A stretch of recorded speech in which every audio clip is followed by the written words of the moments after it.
Bueno, buenas. Bueno, vamos a continuar nuestra lectura.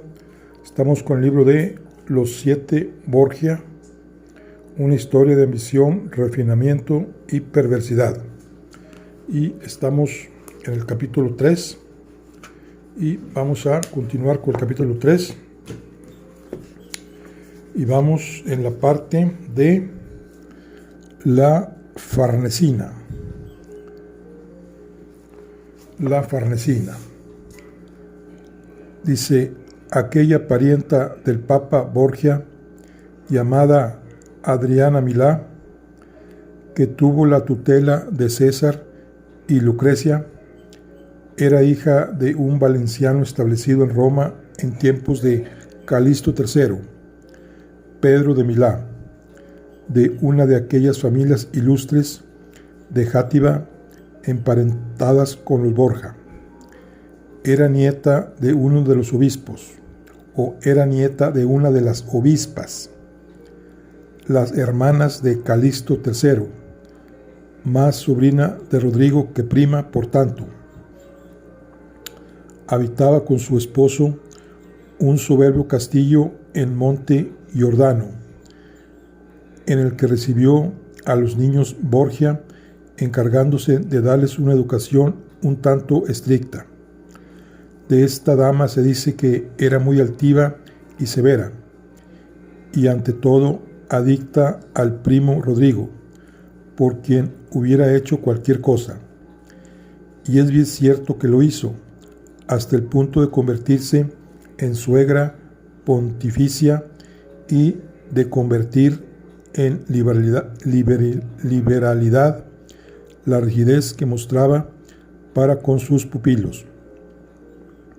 Adriana había estado casado con Ludovico, un miembro del ilustre apellido Orsini, familia de güelfos, cuyo linaje se remontaba al siglo XII. En la fecha en que se hizo cargo de los pequeños, Borgia era viuda.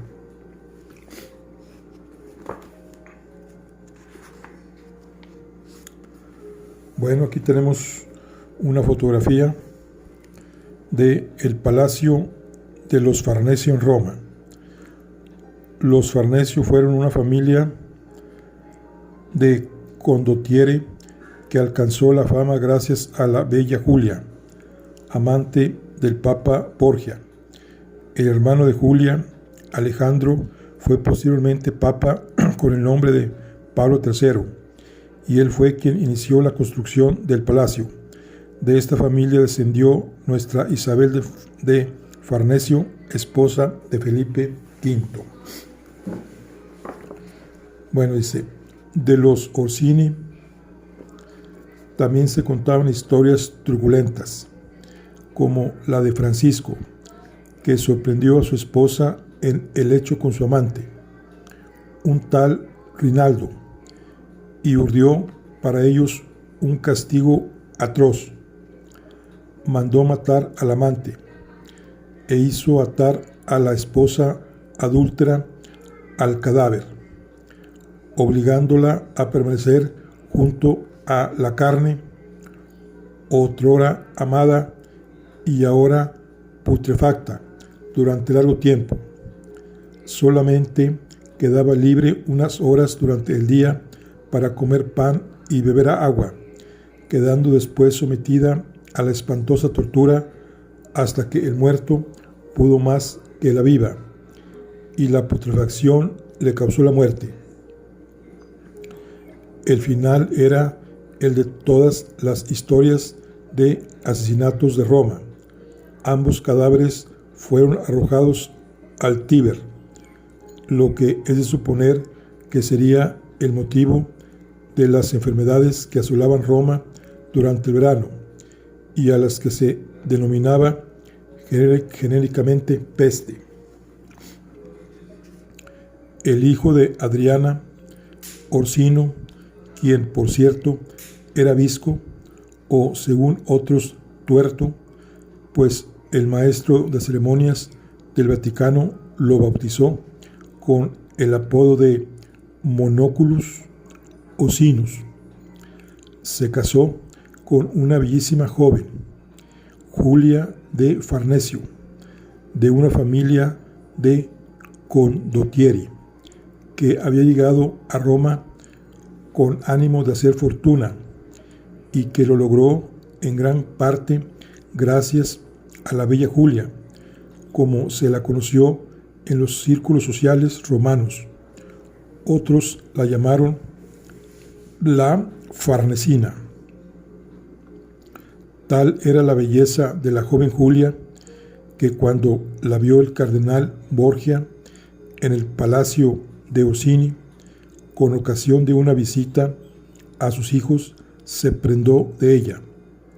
Desde aquel día, las visitas de Rodrigo a aquel palacio menudearon, y Adriana, que ya hemos dicho que no era capaz de negarle nada, accedió gustosa a la asiduidad de su primo.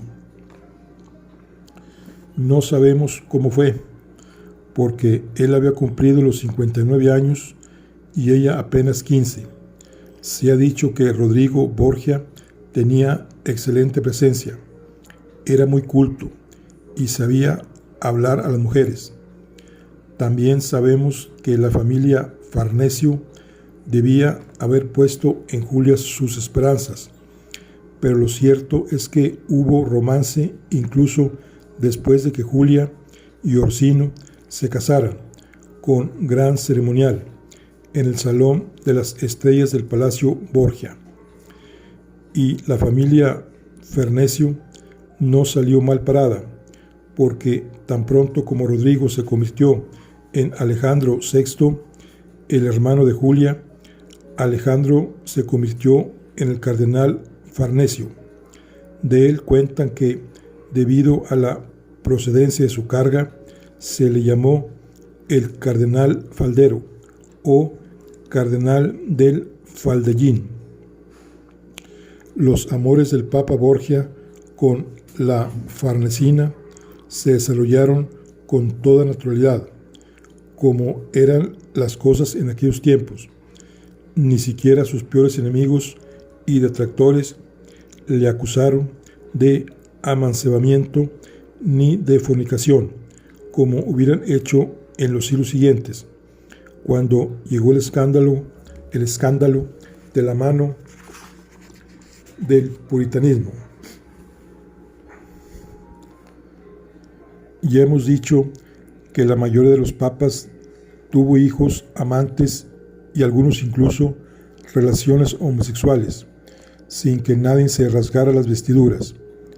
Muchas familias nobles procedían de amores ilícitos entre señores y cortesanas, y aquella familia Farnesio, que en otro tiempo hubiera sido maldita por el motivo por el que se enriqueció, dio a la historia un papa, Pablo III, y una reina, Isabel de Farnesio, esposa de nuestro Felipe V.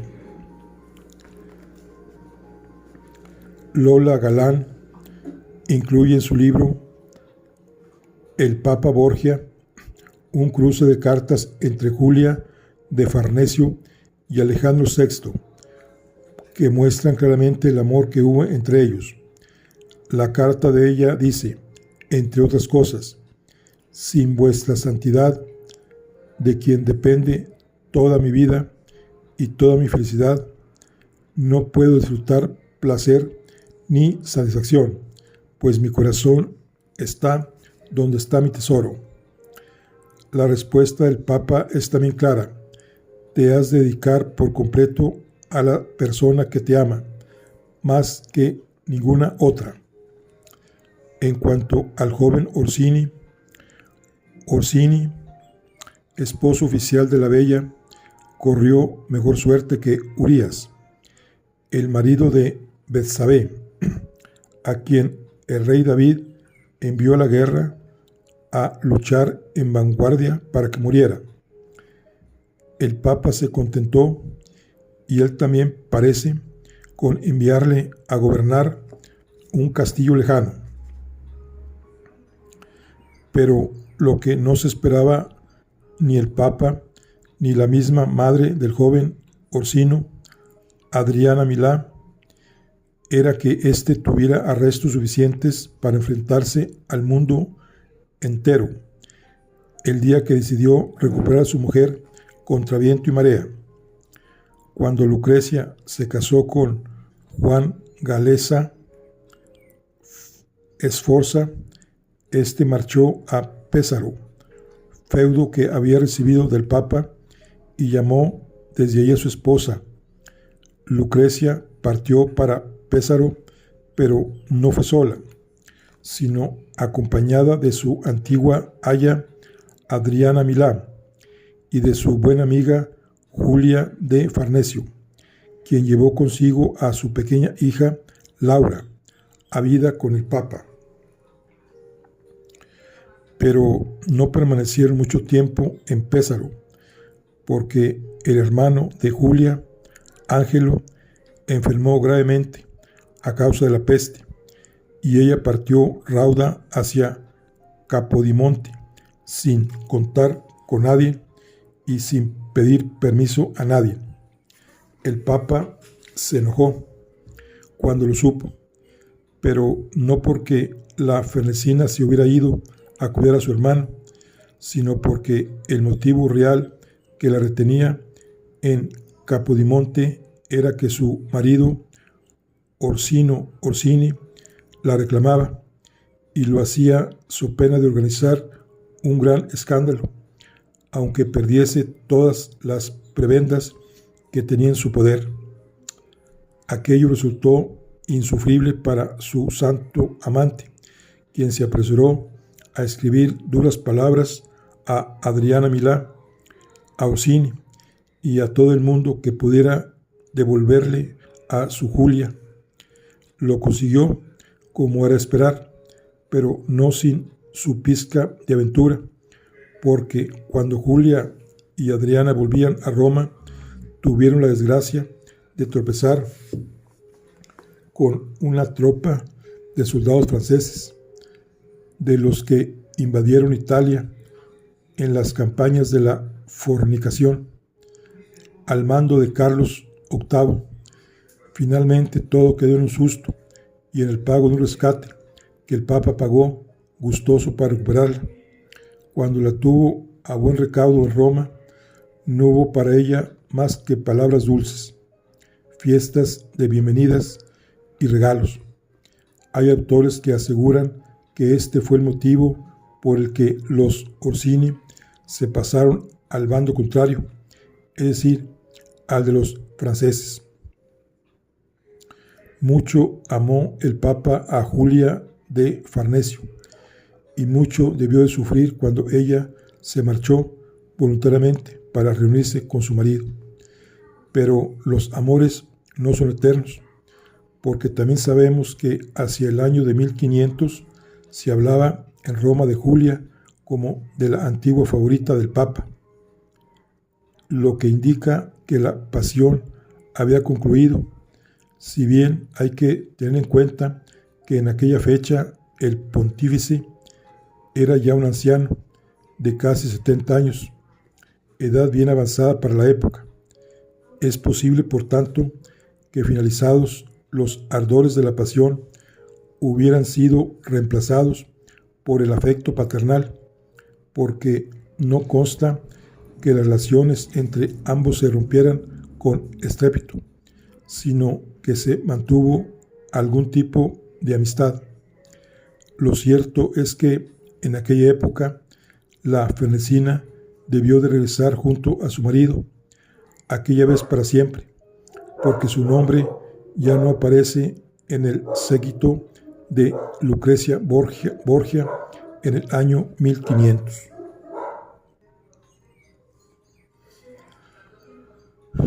El que no tuvo suerte alguna fue el pobre marido de la bella.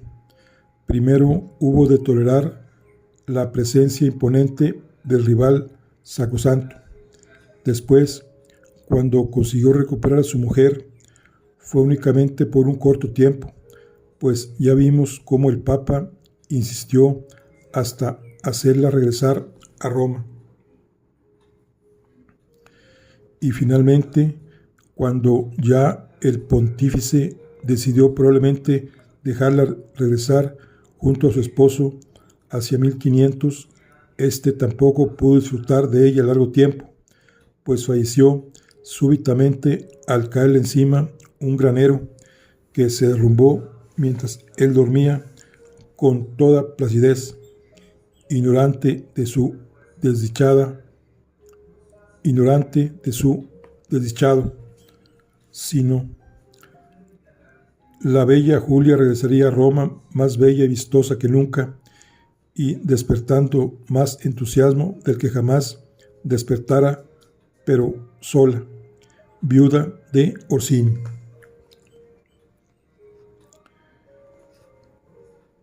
El misterioso infante romano.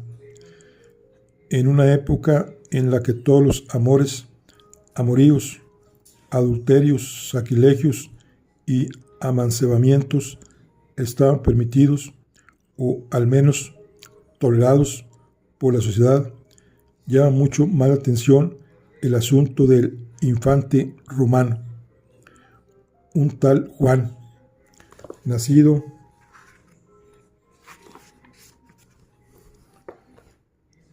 en 1498, que según unos autores fue hijo de Alejandro VI y Julia de Farnesio, según otros fue hijo de Lucrecia Borgia y de un tal Peroto, y según otros fue hijo de madre desconocida y de César Borgia.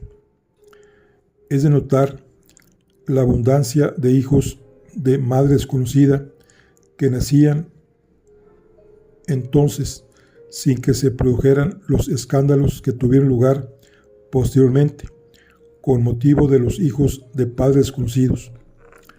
A la luz del siglo XXI, tales escándalos nos parecen fuera de lugar, pero en otros tiempos ya hemos visto cómo cambiaba la moral de las gentes.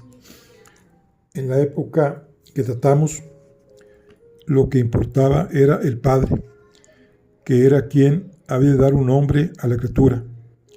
La madre era lo de menos. La mayoría de los reyes, príncipes, nobles, señores, tanto eclesiásticos como seglares, tenían hijos ilegítimos, a los que procuraban haberes y fortuna, y muchos ilegítimos gozaban de derechos de sucesión a herencias y tronos, como hemos visto. La única condición era el reconocimiento paterno. La madre, por tanto, no contaba, a menos que perteneciera a una familia influyente, a quien conviniera hacerlo constar. El caso es que un buen día de marzo de 1498 apareció un bebé en el Palacio Pontificio, sin que hubiera constancia, al parecer, de su procedencia. Solamente se sabe que se llamaba Juan Giovanni. Hay autores que aseguran que el niño era hijo del Papa y de la Fernesina. Otros pondrían la mano en el fuego para garantizar que era hijo de Lucrecia y de Pedro Calderón, llamado familiarmente Peroto, un camarero del Papa, a quien contaban que César había hecho ajusticiar poco antes del nacimiento, fruto del pecado. Otros afirman que existe una bula de fecha 10 de septiembre de 1501, en la que se asignan tutores al infans romanos, dándole el título de duque de Nepi y señor de Camerino, y señalando que era de natales ilegítimos, habiendo nacido del noble señor César Borgia y de una mujer soltera. Como vemos, otro hijo de padre famoso y madre desconocida, porque todavía queda otro autor, Gregorio Vius, quien atestigua que no se encontró una bula, sino dos, una señalando que era hijo de César y la otra que era hijo del Papa. También se ha dicho que ambas bulas eran falsas y que, siendo hijo de Alejandro VI y de Julia de Farnesio, se le atribuyó a César para despistar. Esto último resulta un tanto absurdo si tenemos en cuenta que el Papa tenía ya 7 hijos reconocidos, incluyendo una hija, Laura, con la bella Julia. El segundo absurdo es que el niño se llamara Juan, aunque fuese en italiano, Giovanni, cuando el Papa tenía ya un hijo mayor llamado Juan.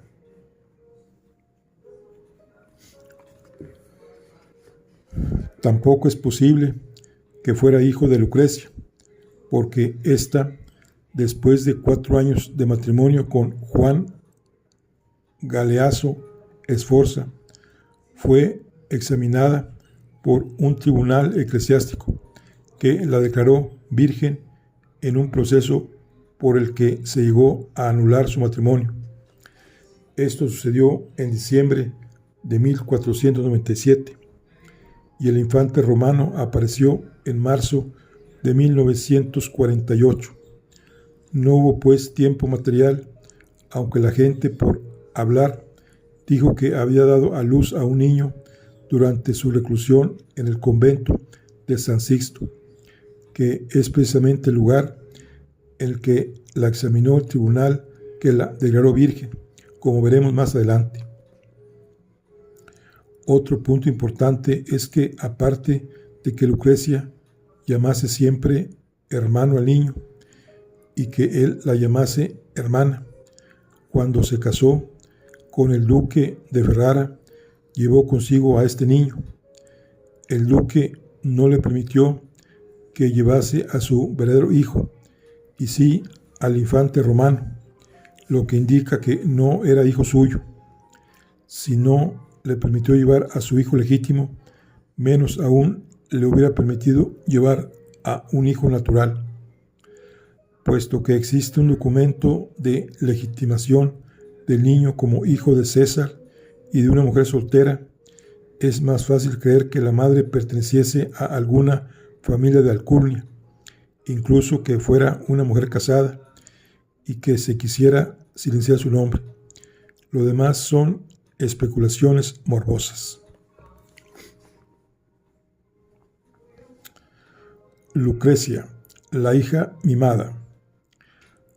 Algunos autores cuentan que César Borgia se crió entre celos y rencores en medio de 2 hermanos preferidos por su padre, Juan y Lucrecia.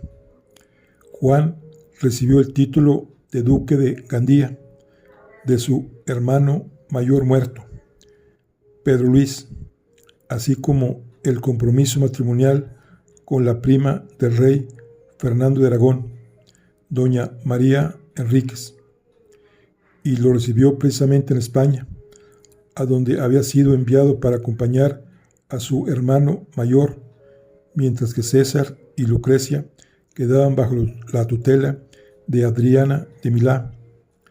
Es cierto que Juan de Gandía vivió una vida muy corta y de escaso interés, porque la luz resplandeciente de César cegó cualquier lucecilla que él pudiera haber encendido. Lo más brillante que dejó fue un nieto español que llegó a los altares, Francisco de Borja.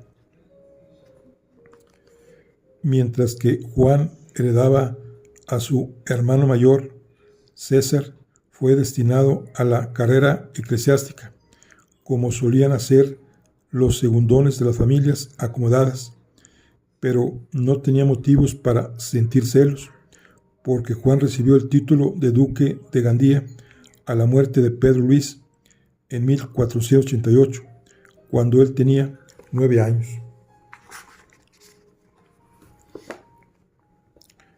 mientras que César con 6 años, y era canónigo de la Catedral de Valencia, archidiácono de Játiva y protocolario apostólico, y recibió todos esos títulos antes de que su padre fuera papa, porque en tiempos de Inocencio VIII ya era tesorero de la Catedral de Mallorca, canónigo de la de Lérida y archidiácono de la de Tarragona. Ya hemos dicho que eran tiempos en los que si un niño podía ser conde, bien podría ser obispo o cardenal. Por tanto, carecen en absoluto de razón los que opinan que César sintió celos de su hermano Juan y que éste era el preferido del Papa. Los cargos eclesiásticos de César sobrepasan en mucho el título de duque de Gandía de Juan. Tampoco tenía por qué sentir celos de Lucrecia, que era además de una niña, su hermana menor, y fue la mimada de todos. Lucrecia era la única hija viva del Papa, hasta que nació la pequeña Laura, ya en 1492. Por tanto, es natural que fuera su niña mimada. De ella se ha dicho de todo, desde que fue una cortesana ambiciosa, lasciva y maligna, que usaba el veneno como otras usaron los polvos de tocador, hasta que fue una pobre víctima de los manejos políticos de la familia. Más bien parece que fue hija de su tiempo, una mujer típica renacentista, elegante, talentosa, cultivada, educada, que hablaba varios idiomas y que fue capaz de mantenerse al frente del Vaticano cuando su padre se ausentaba. En aquella época, una mujer al frente de una institución religiosa era algo increíble, pero eso nos da la idea de la apertura mental del Papa Borgia, quien, no estando disponible ninguno de sus hijos varones, fue capaz de confiar a su hija el mando de una empresa de tal envergadura. Esto tiene varias lecturas. La primera es que en aquella época no era posible confiar en los demás, pues todo el mundo estaba dado a la traición, al engaño y a la zancadilla. Igual que entendemos que los papas nombraban a sus hijos y sobrinos para tenerlos cerca y rodearse de caras conocidas. Es lógico que Alejandro VI, no pudiendo disponer de ninguno de sus hijos varones, dejase a Lucrecia al cargo del Vaticano en su ausencia. Ella había sido ya gobernadora de Spoleto, Foligno y Nepí, cuando ni siquiera había cumplido los 20 años. Tenía pues experiencia y además era inteligente y culta. Aquí no tenemos por menos que apreciar la valoración de su padre de los dotes del mando de Lucrecia. La segunda lectura es que en aquella época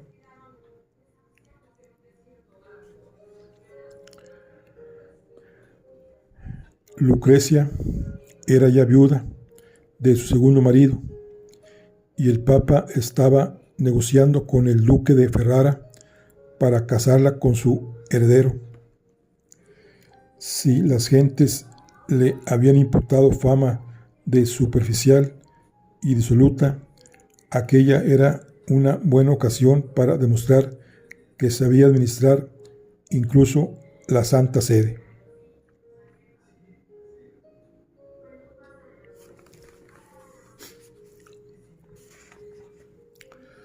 Cabe imaginar las críticas y sarcasmos que rodearon el hecho de ver una mujer al frente de la Iglesia. Con nuestra mentalidad del siglo XXI, podemos evaluarlo como algo sumamente positivo. Con la mentalidad de finales del siglo XV, no lo fue tanto. pero hay que tener en cuenta varias cosas.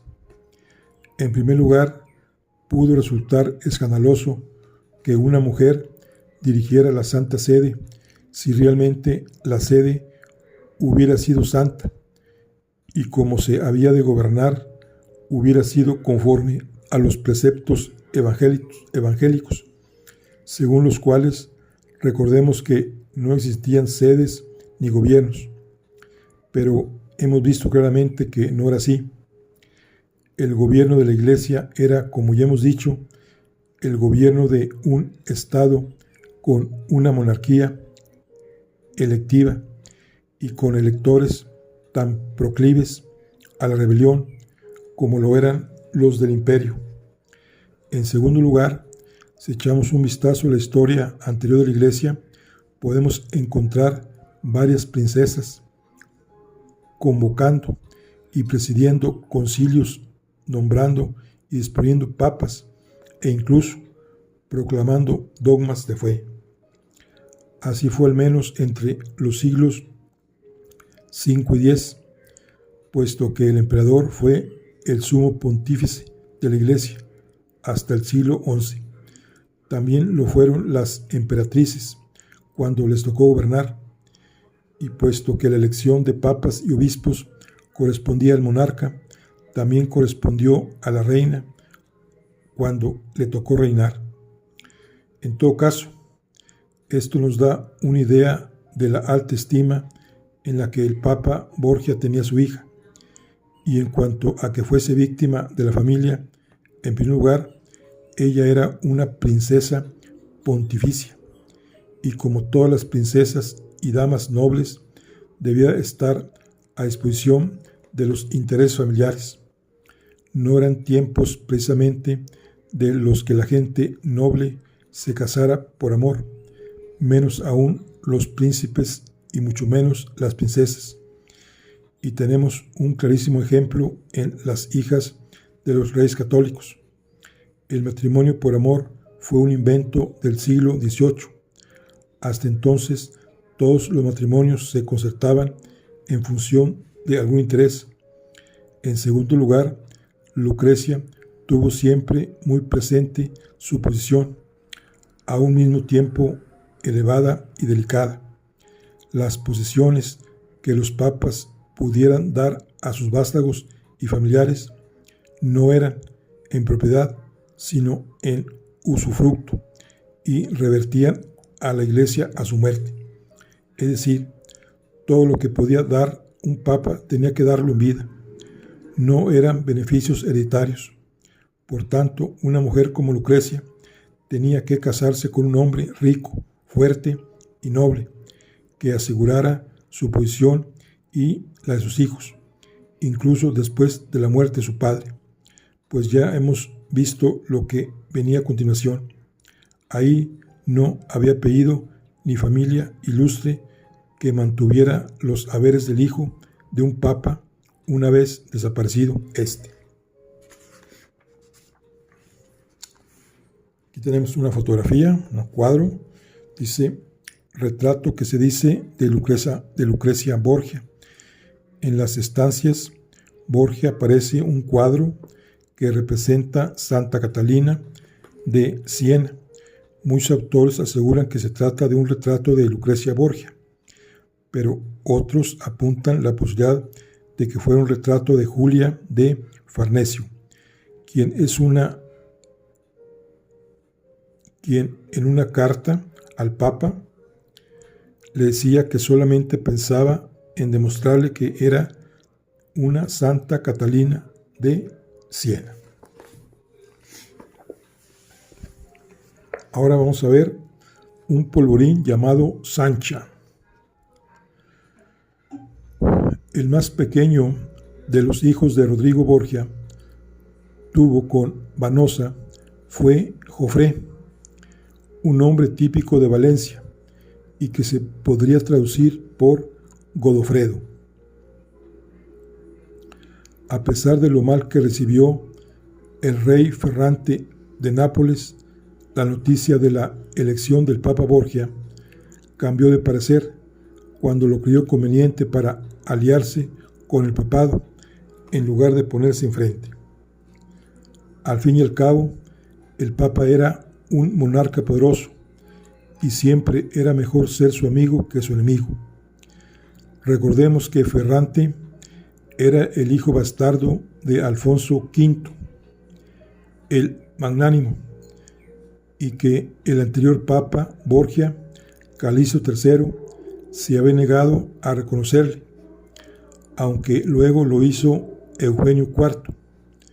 No cabe duda de que ese podría ser un motivo para que Ferrante, el heredero de Nápoles, se mostrara hostil a la familia Borgia. A eso hay que sumar que el siguiente Papa Borgia, Alejandro VI, tenía gran amistad con el cardenal Ascanio Sforza, hermano del duque de Milán, Ludovico el Moro, y Milán era enemiga irreconocible de Nápoles. Estos podrían ser muy bien haber sido los motivos por los que Ferrante de Nápoles se enemistara con Alejandro VI, si no hubiera sido porque el rey Ferrante visitó con frecuencia a Rodrigo Borgia cuando era cardenal y se instaló en su palacio cuando visitó Roma. Además, siendo cardenal, Rodrigo representó al Papa en la coronación de Juana de Aragón como reina de Nápoles al contraer matrimonio con Ferrante. El caso es que su enemistad no solamente quedó en comentar que este Papa sería una peste para la cristiandad, sino que fue mucho más allá.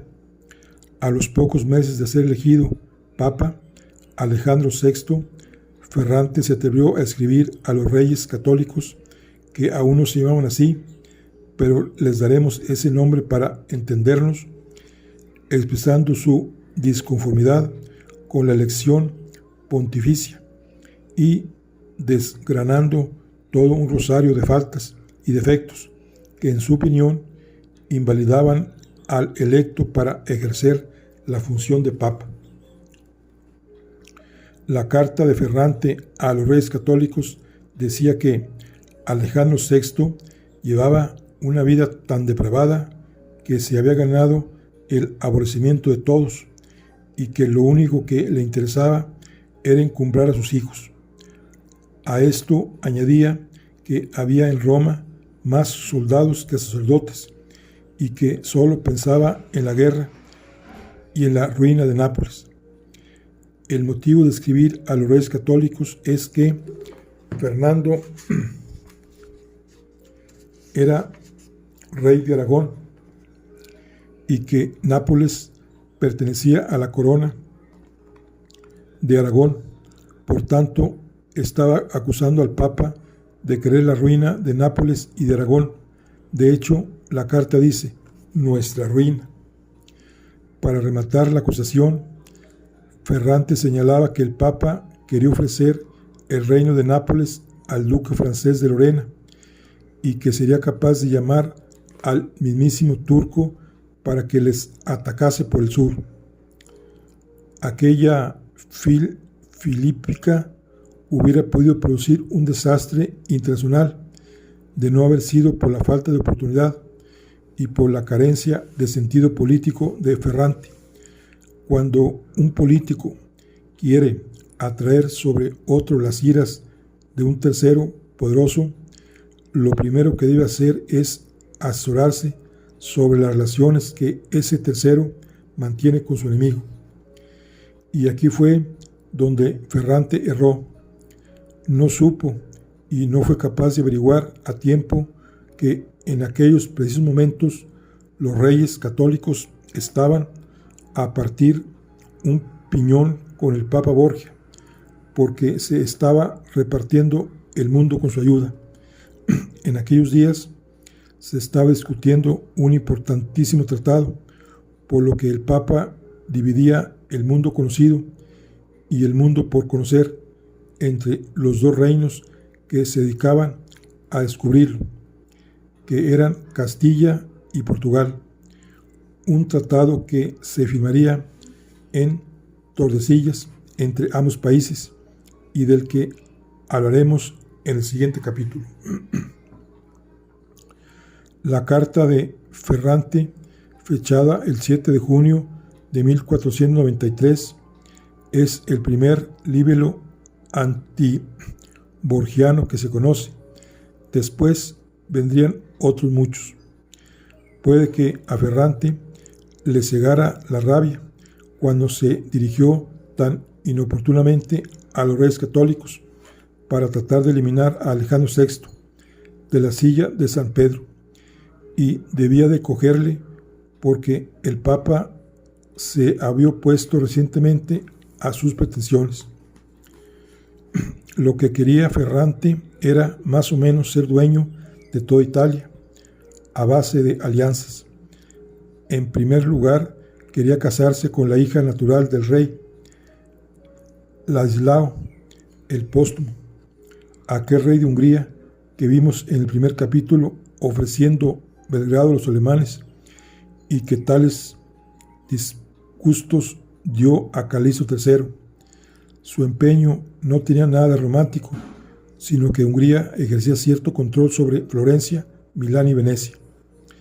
En segundo lugar, quería arrebatar el ducado de Milán a Ludovico Sforza y poner en el trono al marido de su nieta.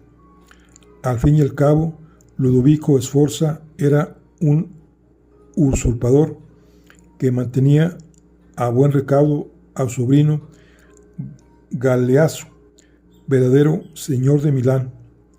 Milán era, como hemos dicho, enemiga irreconocible de Nápoles y al mismo tiempo aliada del Papa Alejandro VI. Bueno, aquí tenemos un busto. Dice: el rey Ferrante de Nápoles fue, dice aquí, el primer enemigo declarado del Papa Borgia. Fue el autor del primer libelo antiborgiano de la historia, pero poco después ofreció la mano de su nieta Sancha para Jofré, el hijo menor de Alejandro VI. Bueno, otra pretensión inoportuna, porque precisamente a principios del año 1493 el Papa Borgia trataba con el duque de Milán el matrimonio de su hija Lucrecia con Juan Galeazzo Sforza, al que los romanos apodarían el Sforzino, sobrino del milanés, y parece que el impulsor de ese trato era el buen amigo del Papa, el cardenal Ascanio Sforza. En tercer lugar, Ferrante quería abrir una vía de comunicación entre Nápoles y Florencia que atravesara los estados pontificios, porque Florencia y Nápoles eran aliados. Todo un peligro, porque significaba abrir fronteras, dar derecho de paso y ofrecer vulnerabilidad a unos y a otros. Como el Papa se negó a apoyar estos planes, Ferrante se irritó y en abril de 1493 lanzó sus ejércitos contra Roma, consiguiendo conquistar algunos castillos. Ante el ataque, el Papa no lo pensó dos veces y pactó con Milán, Venecia, Siena, Ferrara y Mantua una alianza defensiva contra el de Nápoles, que además de defensiva trataba de unir entre sí a los italianos sin que mediasen países extranjeros. A esto siguió la carta de Ferrante a los reyes católicos. Esto sucedió en junio de 1493, pues bien, en agosto del mismo año se casaban por poderes en Roma una nieta ilegítima de Ferrante, Sancha, y el hijo menor del Papa, Jofré. Ferrante se unió a su enemigo en vista de que no podía con él y ofreció la mano de una hija natural de su hijo Alfonso, duque de Calabria y heredero de Nápoles. También ofreció al Papa una liga de alianza que no le obligaba a renunciar a la que ya tenía. A esto último el Papa se negó para evitar reticencias de sus otros aliados, pero aceptó con gusto el contrato matrimonial y lo aceptó por otro motivo político. Recordemos que los franceses esgrimían su derecho al trono napolitano desde que Juana II de Nápoles lo dejara en herencia al duque de Anjou, del que descendía el rey francés. El rey de Francia era entonces Carlos VIII, un hombre muy feo, por cierto, y el Papa temía mucho más un ataque suyo que un ataque de Ferrante. Y precisamente por aquellos días, Carlos se estaba preparando para invadir Nápoles y reclamar sus derechos. Aquel fue motivo suficiente para que Alejandro VI admitiera el control matrimonial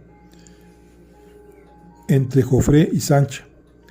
El matrimonio se consumó justamente cuando ya había muerto Ferrante y le había sucedido su hijo Alfonso II en mayo de 1494.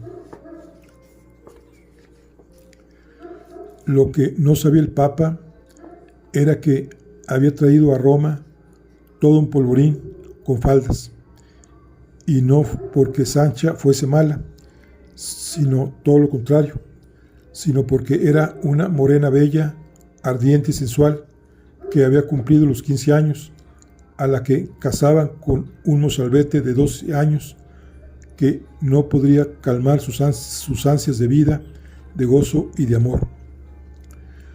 Una joven provocativa y experimentada, junto a un niño apacible, inocente y sin experiencia, era todo un peligro para la familia.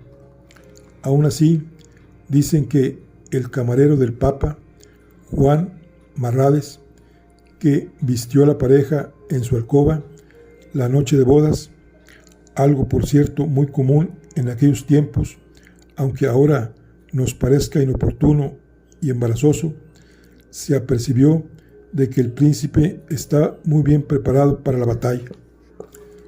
Su preparación para la batalla era sin duda la propia de su juventud, pero se refería a la batalla amorosa. Joffre nunca se preparó para otro tipo de batallas. De hecho, no le veremos en ninguno de los enredos políticos en los que anduvieron su padre y sus hermanos.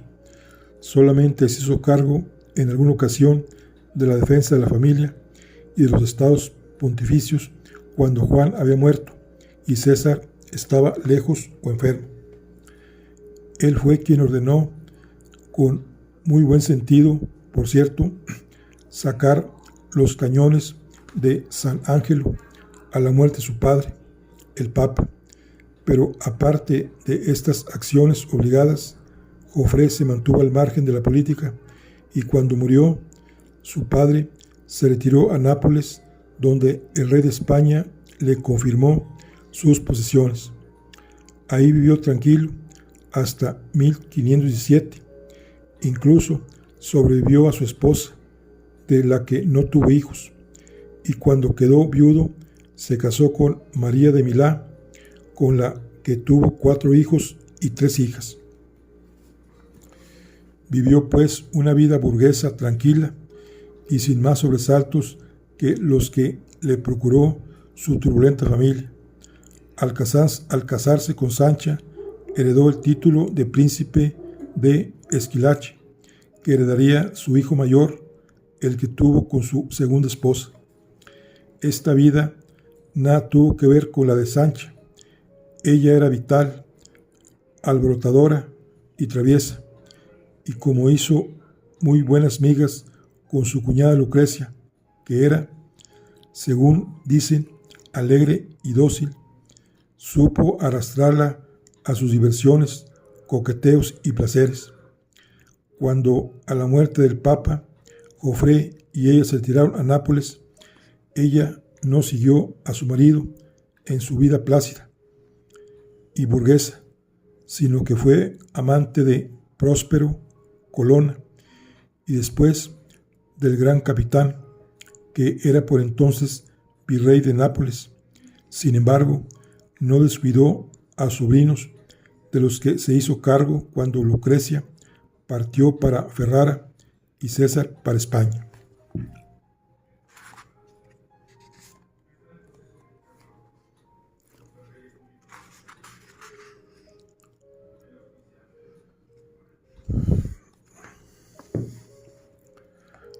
Las tres gracias en el Vaticano. 2 años después de su boda, Joffre y Sancha se instalaron en Roma tras una larga estancia en Nápoles, y unos años después, en 1498, Lucrecia volvía a su vida de soltera después de la anulación de su matrimonio con Juan Galeazzo Sforza. Previamente a este casamiento, Lucrecia había estado prometida a 3 señores españoles antes de que su padre fuese papa. Cuando ella no tenía más que 11 años, ya se redactaba su contrato matrimonial con un noble catalán, Juan Querubín de Centelles, que era señor de Val de Ayora, allá en el reino de Valencia. Después de romper este compromiso, estuvo prometida con Gaspar de Aversa y tras él con el conde de Prada, pero no llegó a casarse con ninguno de ellos, porque cuando su padre se convirtió en el Papa Alejandro VI, la posición de Lucrecia resultó mucho más estratégica y codiciable, puesto que ya no se trataba de la hija ilegítima de un cardenal, por muy vicecanciller que fuera, sino de una princesa pontificia, cuyo matrimonio llevaba aparejado nada menos que emparentar con un suegro sacrosanto, un papa. En 1493 fue prometida al sobrino del duque de Milán, al que se conoció popularmente como el Sofircino. Ella tenía 13 años y el novio, viudo de Magdalena de Gonzaga, 26. Era señor de Pésaro y conde de Contignola. Cuando ella cumplió los 14, se celebró la boda en Roma, con toda la magnificencia que cabe suponer. La boda fue, como también cabe suponer, una buena noticia para Ascanio Sforza y una pésima noticia para Ferrante de Nápoles. A la boda de Lucrecia asistieron, sin que nadie se escandalizase por ello, Julia de Farnesio, a la que ya se llamaba esposa de Cristo y concubina del Papa, así como la hija y la nieta del anterior Papa Inocencio VIII, Teodorina y Faustino Cibo. Junto a ellas, el cardenal Juan Borgia, sobrino del Papa, y los cardenales y representantes de las familias más ilustres, los Sforza, los Este, los Orsini y los Colonna. De los fastos que acompañaron a la ceremonia no hablaremos, porque puede que hiciera falta un capítulo entero para escribirlos. Basta decir que tiraron por la ventana las obras para que el pueblo llano pudiese disfrutar de lo que quedaba del banquete, y solamente los dulces que se arrojaron pesaron más de 100 libras. Bueno, aquí en este cuadro tenemos dice, una boda renacentista. Lucrecia Borgia tuvo 3 maridos, con quienes la familia consiguió 3 alianzas importantes. La primera con Milán, la segunda con Nápoles y la tercera con Ferrara. Sus 3 bodas conllevaron magníficas celebraciones, regalos impresionantes e innumerables adhesiones sociales, eclesiásticas y políticas. Lucrecia Borgia era, no olvidemos, una princesa pontificia y su padre un suegro sacrosanto.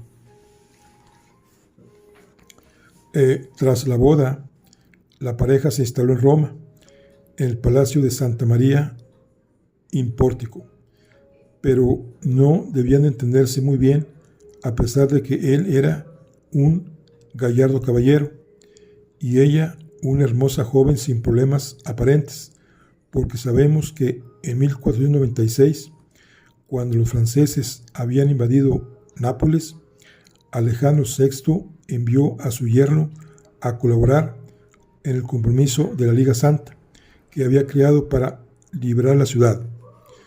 Como al cabo de un año el Sforzino no rezaba, el Papa le hizo llamar varias veces, intuyendo que su yerno rehuía encontrarse con su esposa. Ella tenía 17 años y él 29. Pero el distanciamiento de la pareja no obedecía solamente a razones sentimentales, que las había, y muy grandes, sino que había razones políticas de mucho peso.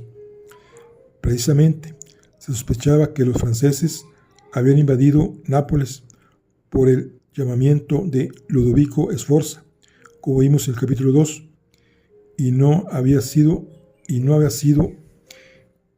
si no había sido así, si era cierto que los militares se habían situado del lado francés, siendo como eran enemigos de Nápoles por cuestiones dinásticas, es decir, se habían situado el bando opuesto en el que se encontraba el Papa, quien ante la invasión francesa se había alineado junto a los españoles que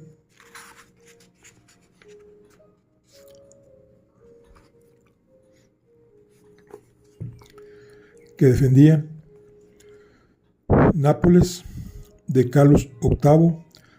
Al final fue el gran capitán Gonzalo Fernández de Córdoba quien liberó el reino de Nápoles de las garras francesas, pero lo que ya fue irremediable fue la enemistad que se crió entre los de Milán y los Borgia.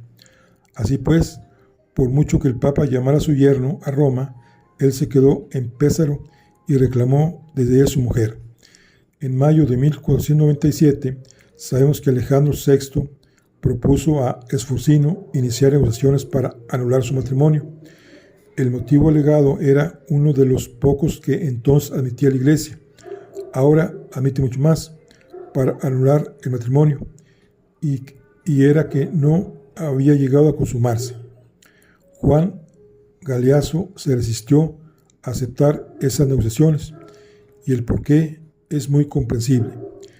En aquella época y hasta hace relativamente poco tiempo, una de las causas de anulación matrimonial era, como hemos dicho, la no consumación del matrimonio, o bien la esterilidad de la pareja.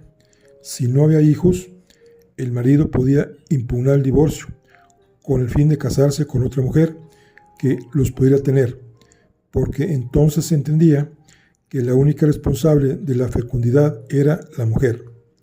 No se conocía la posibilidad de que un hombre pudiera ser estéril, porque todavía no estaba clara la función del semen, y mucho menos la de la matriz y los ovarios.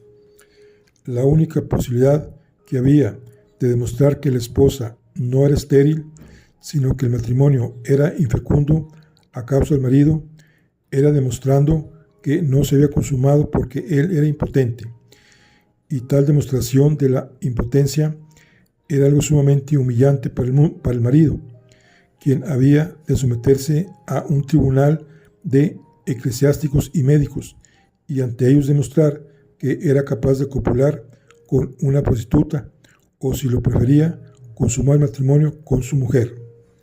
Nada se sabía entonces de la impotencia selectiva, ni se había hablado de disfunción eréctil, si se era potente o impotente, de forma absoluta, y la mujer era fecunda o infecunda, también de manera absoluta. Cuando Juan Galeazzo se negó a someterse a ese tribunal vergonzante, alegó que su primera esposa, Magdalena de Gonzaga, había muerto de parto. Luego, él era capaz de engendrar hijos. De nada le valió, porque ya hemos visto la rigidez de las normas de aquella época.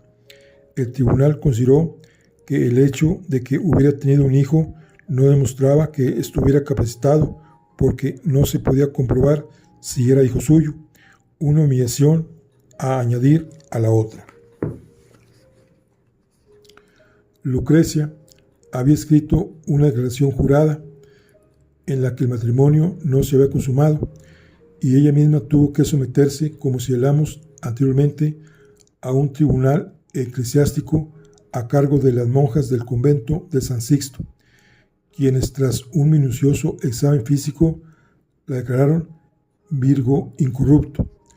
Un mes antes, en noviembre de 1497, Juan Galeazzo había entregado a su tío, el cardenal Ascanio Sforza, un documento en el que declaraba no haber consumado el matrimonio. Cabe pensar que todo fue una maniobra política de los Sforza para desentenderse de la alianza con los Borgia, y que Juan Galeazzo se negó a la comprobación y firmó el documento, e incluso que no llegó a conocer carnalmente a su mujer porque no estaba conforme con aquella unión, dado el cariz político que estaban tomando las cosas con los franceses y los napolitanos. Parece que hay correspondencia entre Ascanio Sforza, Ludovico el Moro y su embajador, entonces se llamaba Oradores, en Roma, Esteban Taverne, de la que se puede deducir la impotencia. En sus cartas pedía a Juan Galeazzo que se reuniese en Nepi con Lucrecia para consumar el matrimonio y demostrar su virilidad, pero él se negó a todo.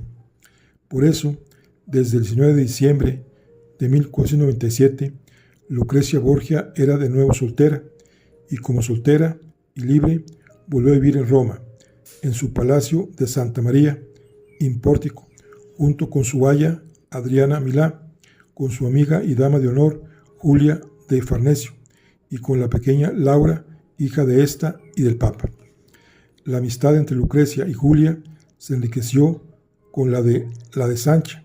Las tres eran jóvenes, bellas, elegantes, ricas y libres, y aunque Sancha estuviera casada con Jofré, pero este parece ser que a aquellas alturas solo quería que su mujer lo dejase en paz, pues debía de volverle loco con su brutalidad y su entusiasmo por la vida y la diversión.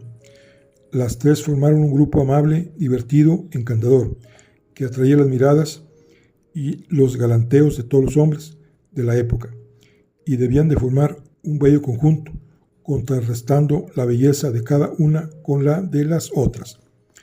Dicen que Sancha era la peor de las tres, la más liberal y la más dada a los placeres, porque cuentan que se entendía con sus dos cuñados, Juan y César, e incluso hay quien habla de incesto y de rivalidades entre los dos hermanos por los favores de la bella cuñada.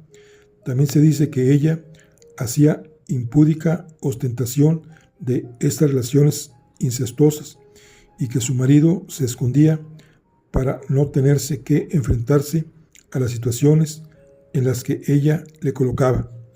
Y también parece que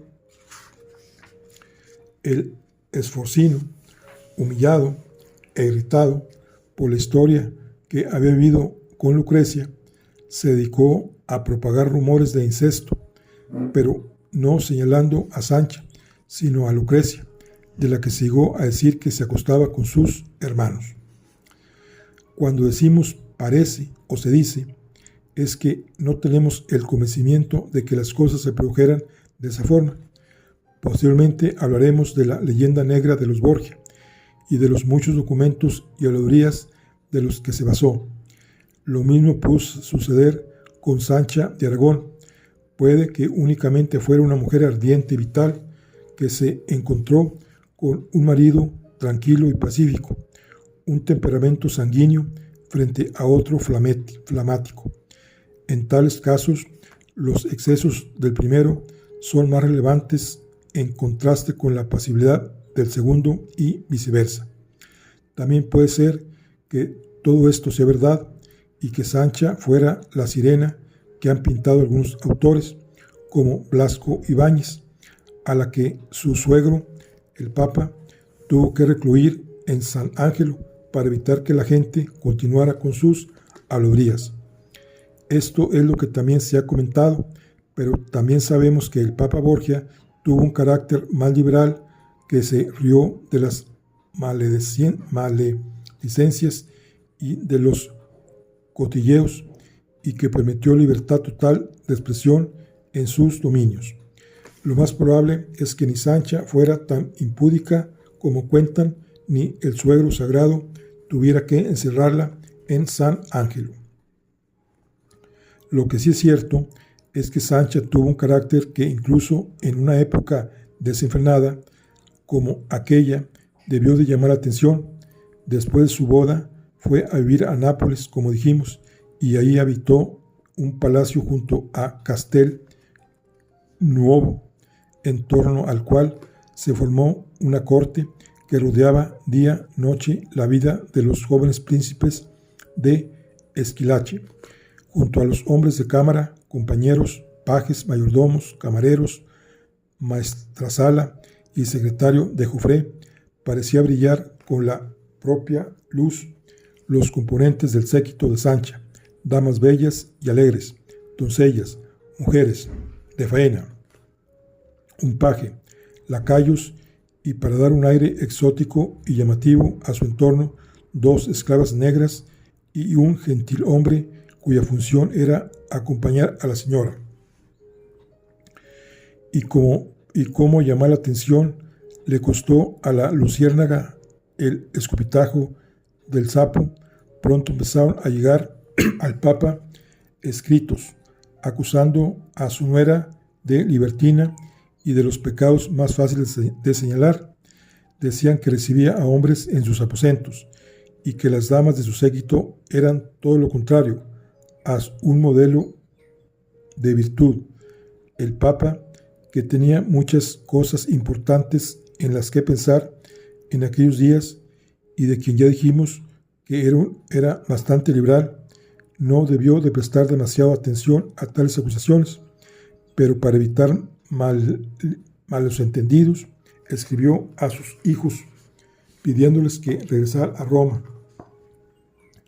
Ahí fue donde Sancha pasó a completar el trío con Lucrecia y Julia. También es cierto que las 3 jóvenes, Lucrecia, Julia y Sancha, eran el más bello ramillete que adornaba la corte papal.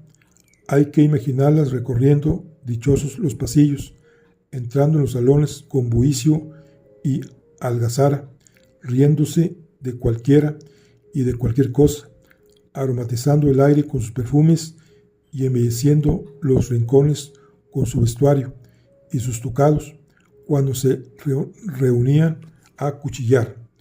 Una mirada de soslayo, unos párpados abatidos, una risita maliciosa, un murmullo o un gorjeo, y todos los hombres pendientes de ellas, mirándolas, deslumbrados, deseándolas, imaginándolas en 1000 posturas provocativas y eróticas. Los hombres fascinados con aquel trío femenino, envidiado a quien podía tenerle a su lado, que era el papá. Los hombres muertos de envidia y de lujuria, envidia y lujuria que se incrementarían en proporciones geométricas al suponer a la una mal casada, a la otra descasada y a la otra enredada con un viejo. No eran tiempos, como hemos dicho, en que la gente se escandalizara por asuntos de faldas. De hecho, ya hemos señalado que ninguno de los enemigos del Papa Borgia, que han escrito libelos acusatorios contando las mayores barbaridades, mencionó sus relaciones con Julia de Farnesio, ni los escándalos de su nueva napolitana. Pero sí eran tiempos de envidia, porque el ser humano, aunque exteriorice otra cosa según la época, interiormente sigue siendo el mismo. Muy interesante.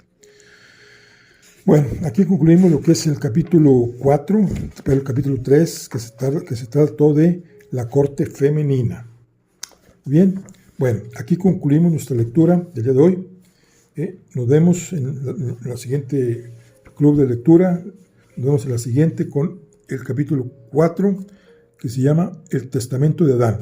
Pero esto lo veremos en otra charla. Por pronto, hoy terminamos y nos vemos en la siguiente. Hasta luego.